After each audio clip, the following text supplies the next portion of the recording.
નમસ્કાર મિત્રો, વિડીયોમાં તમારું સ્વાગત છે। મિત્રો, આજના વિડીયોમાં આપણે એક કાબર જોઈશું જે હરે કૃષ્ણ બોલતી હોય છે। મિત્રો, એક વ્યક્તિ છે તે કાબરને હરે કૃષ્ણ બોલાવે છે અને સામે તે બોલ ઝીલીને હરે કૃષ્ણ બોલે છે। તો મિત્રો, જુઓ સંપૂર્ણ વિડીયો અને વિડીયો પસંદ આવે તો વિડીયોને લાઇક કરજો, તમારા બધા ગ્રુપની અંદર શેર કરજો અને આવા જ નવા વાયરલ વિડીયો જોવા માટે આપણી ચેનલ સાથે જોડાઈ રહેજો। એટલા માટે ચેનલને પણ જો સબસ્ક્રાઈબ ના કરેલી હોય તો ચેનલને સબસ્ક્રાઈબ કરી દેજો। તો મિત્રો, જુઓ હવે સંપૂર્ણ વિડીયો।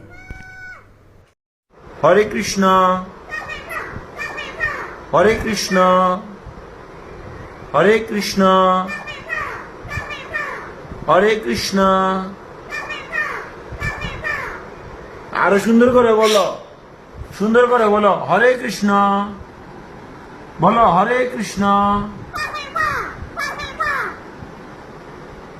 बुझा जाए ना केन? आरो सुंदर करे बोलो हरे कृष्णा। हरि बोल हरि बोल हरि बोल।